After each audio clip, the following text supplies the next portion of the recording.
Hello and welcome to another vlog. And today, where are we heading? Well, we're heading towards Damerel's Motorcycles, and I'll tell you what we're heading there for, or why we're heading there for, in a minute. But before that, I've got some stuff to talk about with regards to BSA and my local dealer. Let's get to it. 7 miles to go. So this video is the companion piece to the one published on the breakdown I had on Bodmin Moor, one of the most wild and desolate places in all of Cornwall. But I got to the dealer safely, and that sadly was where the problems started. The place was locked up, I couldn't get the bike anywhere safe, so I had to knock on his door, and then he just acted with disdain towards me. Took a key off me, made me and the recovery man push the bike uphill, which was a very tiring affair for somebody who's 65 and in poor health like myself. And then the next morning he wanted me to be excited that he'd replaced the battery without consulting me, which I wasn't, because I liked to know what was going on. And my second breakdown with electrical problems I felt needed investigating, and it was time for the health check to be carried out. That then caused him to behave in an unseemly way. He ranted, raved, blamed, was aggressive and intimidating and thoroughly unpleasant. He threatened to take out the battery, which he had replaced without consulting me, stating that battery I had in, which was only 5 months old, was the exact word. And overall, he was a nightmare. Not somebody I would ever want to have dealings with again, and he also decided he didn't want to have dealings with me. Didn't want to do any of the work needed doing, the health check. And overall, a very unsatisfactory experience, as you will note if you have watched my video. And if you haven't, go and watch it now, put up a link in the corner, and then come back to this one.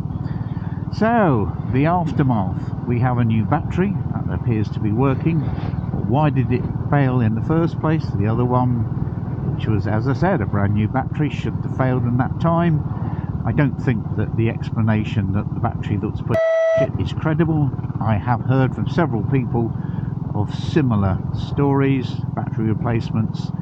This may be linked to the health check, which of course my bike hasn't had, because Cole from Thor Motorcycles had been putting me off for that for quite some considerable while. What do we do now? I don't want to go back there. I don't think he wants me to go back.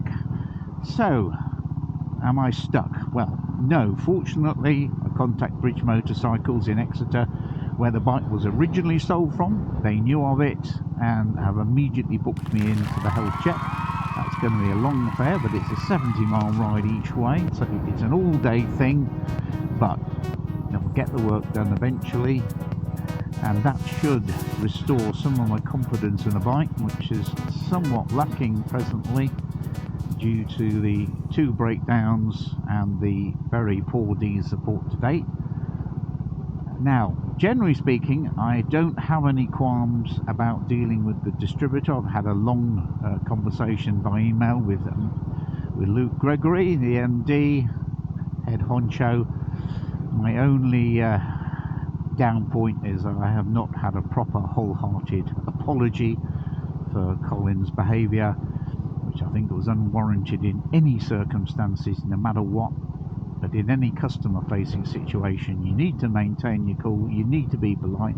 Even if you think the customer's 100% wrong, you've still got to have that pleasant, polite, welcoming, customer-facing personality. And he can't do that. What he can do is lie, which he did repeatedly to Luke, so he was unable to decide which was the correct version. Well, I'll tell you, Luke, the correct version was mine. Let me lay to rest one of the lies, which is he said he was in bed and asleep when I knocked on his door. That's not true. He was up, awake and watching television, and in fact, and fully dressed. he could have offered help in terms of unlocking the gate so we could get the bike into the compound and successfully put away without him having to do anything else. Or he could have come and helped us physically, but he didn't do any of that.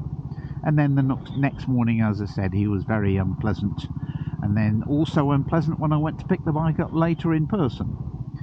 I just had to tell him in the end, I'm not here for conversation, I'm here to collect my bike. But I had to pay for the battery. Okay, I paid for a battery. I shouldn't have needed one. Other guys have had their batteries replaced for free. Why didn't I get mine for free? Well, I don't know, but I'm not complaining now. And as a subsequent follow-up to this, the side panel of the bike fell off on my next ride. And the last people to take the side panel off would have been Thor Motorcycles, because you have to do that to get the seat off so you can get at the battery terminals. That's going to cost me another £78. So I'm over £200 down now, and very, very, very unhappy with Thor. I do think that the package that the distributor has come up with is an excellent one, and fully support that, and I'm fully confident that BSA will get through and develop their brand.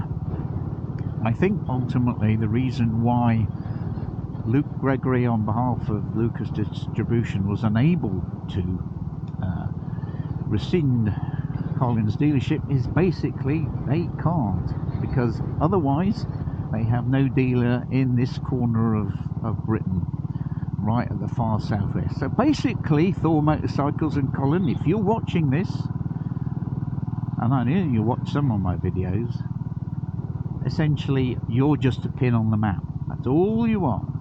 That's all you're worth to the distributor.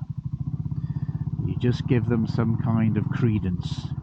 That's the story currently. I'll perhaps do an update after I've been for the health check update. Hopefully that will resolve any existing issues, and I look forward to a long and enjoyable riding experience with this bike. That's the end of this update. I'm afraid the tone isn't a very happy one, but you'll have to bear with me. I'll do happy videos when I'm feeling happy. So thanks for watching. I've been Captain Clumsy. Please, please, please like, comment and subscribe.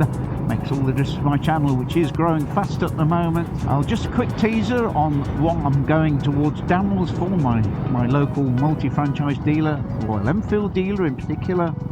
And that's because I want to find out about the new Royal Enfield Guerrilla. Is it available? What does it look like? Can I sit on it?